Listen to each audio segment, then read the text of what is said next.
I played a lot of games in 2024, and today I'm going to talk about them.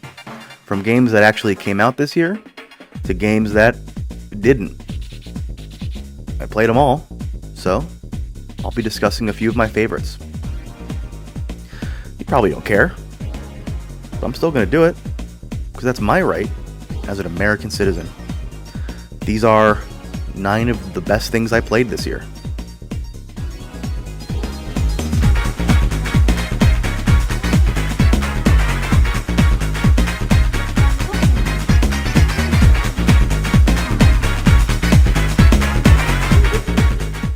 Let's start off with my 5th favorite game that came out this year, 1000 Times Resist. Now, this had the best story of any game I played that actually came out in 2024. I got it off of a recommendation from my dear friend Leo, and I was skeptical because anyone who knows me and who knows Leo know that we have the opposite opinion on what we like. But he's my friend. So I decided, you know what, I'm gonna give this game a chance. And you know what? I'm glad I did. Like I said, the story is amazing. The characters, the overarching themes, all of it come together to make what is just an excellent experience. Now, this is mainly just a walking simulator.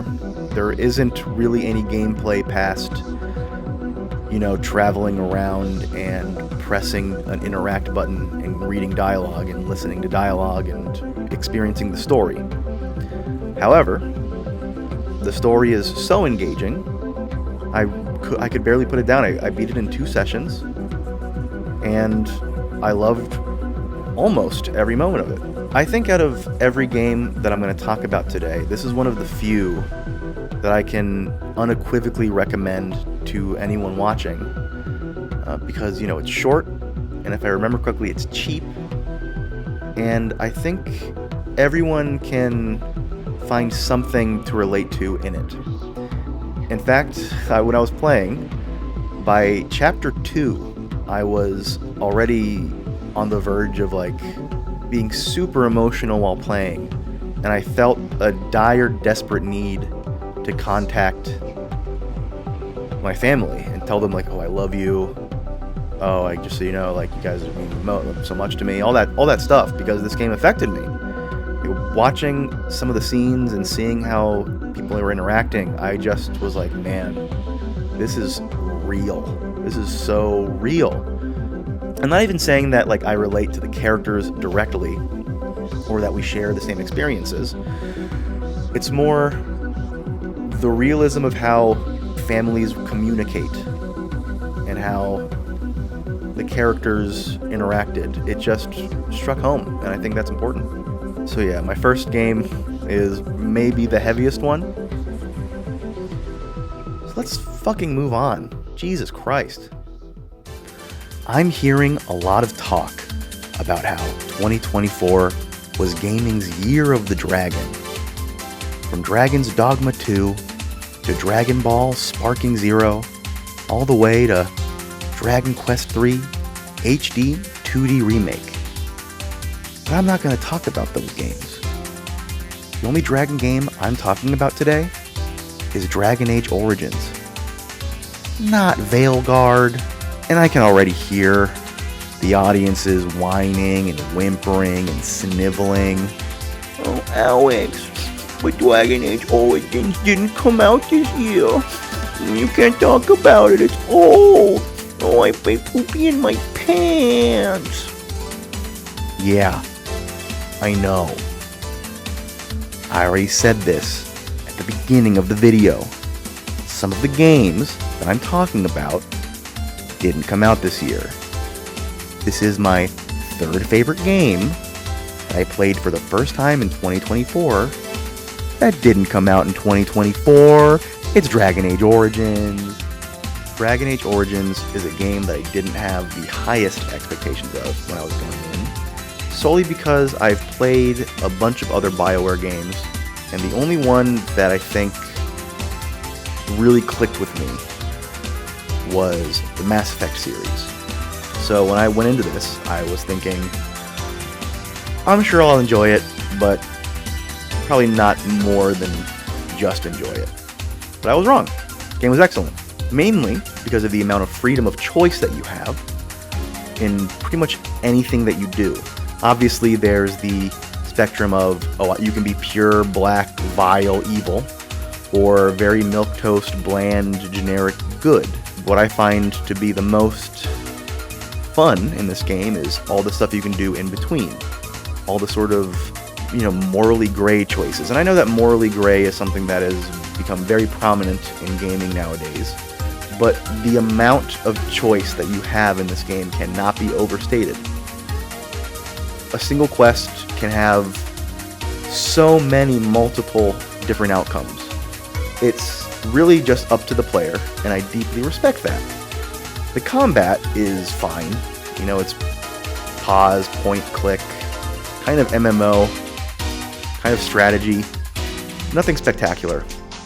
But what I found great about the combat is the sort of class system that this game has. I played as a mage, and about halfway through I got a battle mage subclass that let me wield weapons and heavy armor, and it turned me from a glass cannon into just a fucking beast mode tank man. It was incredible. Like I mentioned, the combat itself is fine. You just sort of point, click, and strategize. But like I said, just like with the story, the amount of choice that you have in said combat is spectacular. This game is absolutely worth playing still to this day. I think this is one of BioWare's best ever games, and I heartily recommend it. And that's all there is to it. The next game that I want to talk about is my fourth favorite game that came out in 2024, Kunitsugami Path of the Goddess. Kukugawa Path of the Goddess is, I think, Capcom's biggest swing in a very long time. This clearly is some sort of passion project from some executive or some gaming higher up or something in the company, where they were able to just get a lot of funding put into this, because the game is gorgeous. The sound design, the music, the art, all of it is excellent, top-notch. And most importantly, the gameplay is very fun. I had a blast with this game, and I think this is maybe the most underappreciated and underrated game of the year. I don't think it was talked about nearly enough by anyone, from what I could see. When I was first playing it, I was looking up, what are you saying about this? And I didn't really find much, which is sad. I have a feeling that as time goes on, people will look back and remember this game as a hidden gem from this era of games. And I think that it deserves that. I think it deserves to be remembered fondly. Now, the game is, it's a very light story. The story is there mainly for just, story's sake. You won't be super engrossed by it. The main points of this game are the combat and the artistry. The combat is a sort of tower defense, real-time strategy sort of deal, where you defend the goddess, who, believe it or not, is on her path. And to do so, you have to take on two kinds of stages. The first being a day-night cycle type stage, where in the daytime you recruit villagers, and using a sort of energy currency, you convert those villagers into different unit types. You construct different defenses, but at night, the goddess stops in her tracks, and the demon monsters come to play. And you have to, organize your units the best that you can to defend her. So it's important that you have the proper setup, and the fun of the game, I think, comes from the sort of tension of everything sort of shifting all of a sudden. It's a lot of fun. And it's not that easy. The second type of stage is the boss stage, where it's either one-on-one, you and this big old boss, or you and some of your units helping you fight the big boss. These are very fun because each of these bosses have super diverse designs, they have super diverse gameplay, and I can't think of a single one that is the same. That's something about this game that I think is excellent, is how much gameplay diversity there is. Pretty much every stage introduces some sort of new mechanic, and it keeps things super fresh, and I never got tired of it. Something important when talking about this game is the artistry. And while that definitely includes the visual aspects, how pretty this game is, the art design, it also includes the amazing soundtrack and how amazing the music in this game is. But mainly what I'm talking about is the references to old Japanese art forms. And I think it's really commendable how much Capcom tried to preserve the authenticity of all of this. And in fact, they invested and financed a full short play of this game in like an authentic, like real ass theater for these like super genuine, authentic puppeteers that they commissioned these gorgeous looking puppets. And I think that's amazing. In fact, I'll show a little bit of it right now. Wasn't that amazing? I think this game is one of a kind and should stand the test of time for a while. And it's not a game I can recommend to everybody. I don't think most people will enjoy this gameplay. But I think everyone can appreciate the game itself. And that's all I'm asking. Just tell me you appreciate it. Pretty please.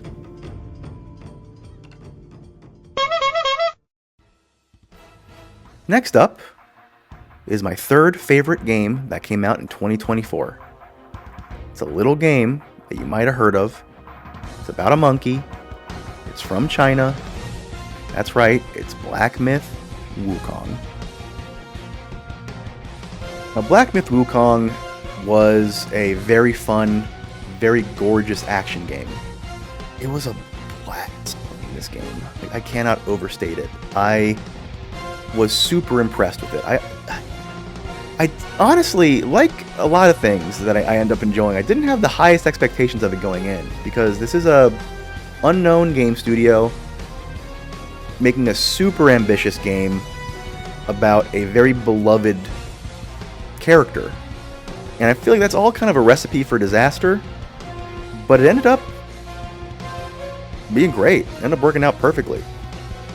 The amount of diversity this game has in terms of enemy types is, I think, the most I've ever seen in a game, which is important. I think in a game like this where you're constantly fighting over and over again, fighting the same like 10 things gets super boring and repetitive and stale. So having like every single chapter have a whole new swath of things to fight, like 20 new enemies, and all the old ones are gone, it keeps everything fresh. This game is, I will say, very clearly inspired by the Souls series, and when you compare it to those, it's a lot easier. And that's really my biggest knock against this game, is just a lack of a challenge a lot of the time when I felt there should be a bigger one. That said, the spectacle and the beauty and just the fun of it all is all there. Another super important thing, I think, in this game is how diverse the locations are every chapter. Even within chapters, even if the theme is the same, like an ice area, the specific locations in that chapter are super diverse. And even though, the locations themselves aren't unique to this game, like a snow area, a lava area, a desert area, the things that this game does with those areas, I think, are fun, and the design, the graphics are incredible, the design is gorgeous, well worth your time to look around in it. I started reading Journey to the West this year, after about 11 or 12 years of putting it off, of procrastinating, And just entirely coincidentally, it also happened to be the year that Wukong came out. And reading the book made it sort of a companion piece to the game and vice versa, and it definitely helped elevate the game to me. Obviously, I'm not going to say that, reading the book is a requirement to playing the game. That's not true at all. The game is plenty fun without it, but it definitely ups the appreciation level for the things that you see and do in the game when you know the history and backstory behind it. It's undeniable that the people who made this game had a extreme passion for, Journey to the West, for Wukong, for Chinese mythology, for all of it. And the passion shows in pretty much every single aspect of this game. Like, there's so much love poured into every nook and cranny. However, I can't really talk about this game without mentioning that the creators, at least the people in charge, are also massive pieces of shit. Felt, I should cover all my bases, let everyone know that I don't agree with all the shit they said, okay? I'm not one of those guys who agrees with that kind of stuff, okay? Leave me alone. It's just a game about a monkey. Let me play it. Coming up next is my second favorite game that came out in 2024, and that is Rise of the Ronin. Rise of the Ronin was my biggest surprise of 2024. I really didn't have it on my radar at all. I'd seen some trailers, but none of them super interested me. I was like, I don't know, maybe I'll play it. When it finally did come out, I heard plenty of people saying, oh, this game's pretty good. I'm enjoying it. It's fun. And I was like, you know what? Okay, I'll try it out. And I was blown away. The combat is superb. It is, I think, maybe my favorite combat of the year. Going through different outposts or doing different missions or just exploring and finding new things, it's just a great time. It's a very standard game. I can't really speak too highly of its mechanics, of its ideas. It's all very this is what games are. But they do all of them so well that I really am surprised I didn't hear more people talk about it. This game, I think, has the most robust outfit customizer I think I've seen in any game. You can go through every individual article of clothing and see if you want on your character, and there's a million options for each. It's maybe the least important aspect of the game in terms of actual relevance, but in terms of fun, games need to figure out that you need to have fun in a game. Stop giving us so many hurdles and walls and limitations. Let me save every article of clothing I've ever picked up, and let me customize my character with anyone I see fit, okay? It's not hard to do. You understand me?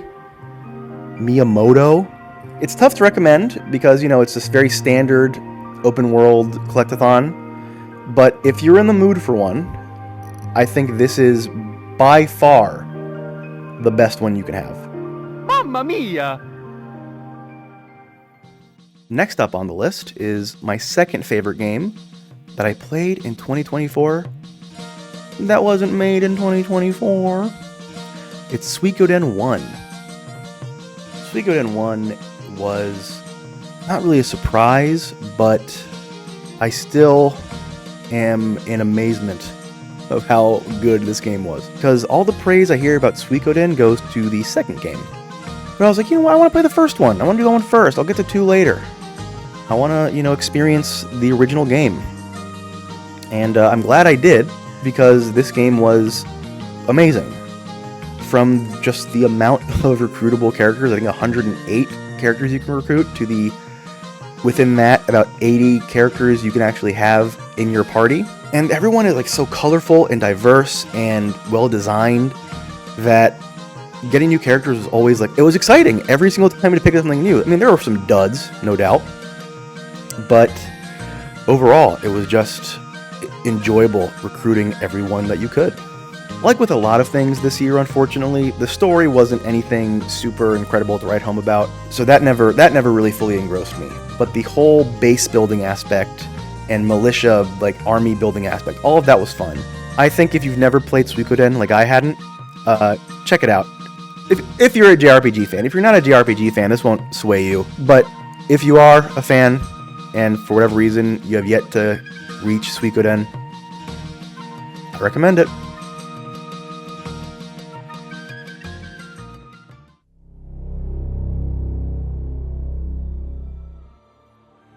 The next thing that I want to talk about is a DLC, Elden Ring Shadow of the Erdtree. Now, this is my third favorite thing that I played all year, but it's not its own game. I want to make that clear. It is, however, worth talking about. So let's talk about it. I think it goes without saying that Elden Ring is one of the best games ever made. I think most people who have played it have that opinion. Shadow of the Erdtree is just full of cool new shit. New enemies, new weapons, new beautiful locations, cool new lore for the story, for those who care about that, with me being one of them. Just an excellent addition to an already almost perfect game. There are downsides to this DLC. I was not a fan of the progression system with the Shadow Tree fragments. I think that was not only poorly communicated, it was poorly designed. I think leveling up solely through exploration is entirely counterintuitive to the, not even the Souls-like design, but even just Elden Ring's design. Like, you play an entire 70 to 100 hour game before you get to this point, and you're used to one thing. It's tough to completely turn that off in the middle of it. And I don't think they really did a great job with it. And while this is my third favorite thing that I played this year, there isn't really much to talk about. I mean, it's Elden Ring. Everyone knows what Elden Ring is. Next up is the second best game I played this year, and my personal game of the year for 2024. It's Unicorn Overlord. Now, I know what you're thinking. Unicorn Overlord? That sounds like a girl's game for little babies. And I would say that's really mean. Looking at this game from afar, I wouldn't fault you for thinking, oh man, this game just looks like a Fire Emblem clone. Oh, this looks like Fire Emblem 2, or like, oh, this looks like Fire Emblem for dummies. And you're not wrong. In Fire Emblem, you, in the middle of a battle, take breaks to do like a 1v1 turn-based style between your character and the enemy character. In this game, it's 2 units of up to 5 characters each that face each other with predetermined moves. Now what that means is before the battle, or even during the battle, you can set up your characters to respond to certain things in certain ways. Like, you can really go down to the nitty-gritty and fully customize every inch of your strategy for every individual character in a unit. When your characters start just annihilating the other side, you feel like a genius, because it's your strategy that set it up. And it feels smart to win in strategy games, what can I say? This being a Vanillaware game, the first thing people notice is the art, and I believe that makes sense because the art is incredible. Along with the art, something that should be mentioned is the fluidity of the animation, because it is so good. And I think not enough people talk about how amazing Vanillaware's games look. The amount of effort and passion that clearly goes into even the smallest detail of animation should be noted and praised. Are you doing it? I think another standout for this game, along with the art, is the soundtrack. It is gorgeous. The gameplay loop is, you walk through the overworld, you find a battle, you fight the battle. It's very simple, but very rewarding and satisfying and fun. It's one that I can't recommend to everybody, because first of all, not everybody is a strategy fan, not everybody's going to enjoy the anime sort of art style. But I think if you are in the mood to give things a chance, why not this one? Pretty pleased. It's my favorite game of 2024.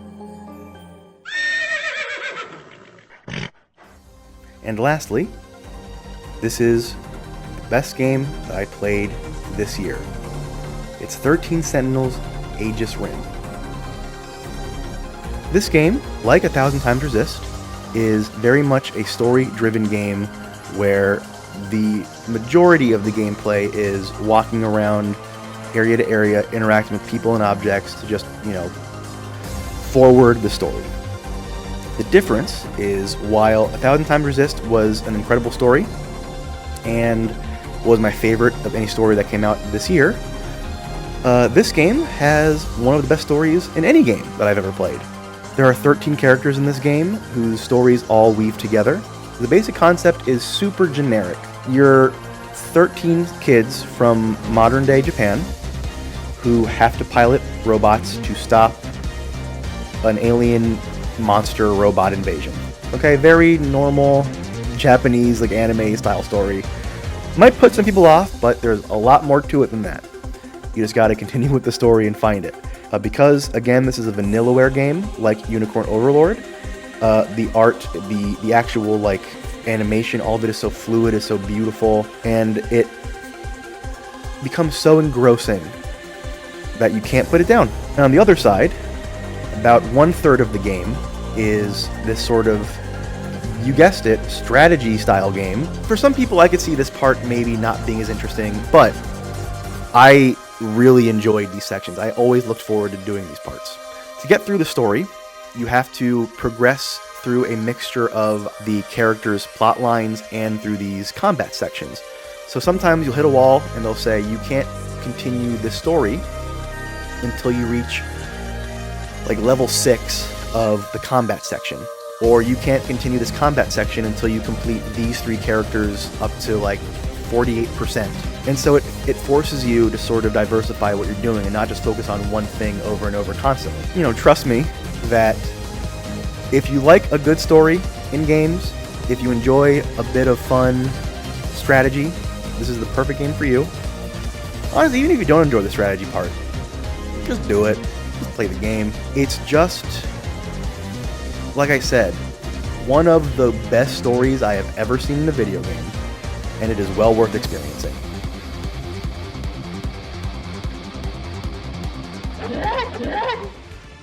And that's the end of the video. I hope you enjoyed it. And my ultimate goal really is to, get at least one of you to play one of these fucking games. I played so many games this year that no one else did. And it would be cool to see if anyone's like, hey, that sounds interesting, I'll play that. And let me know if you do, because I would love to talk with someone about them. So anyway, thank you for watching, and I will see you when I see you. Bye!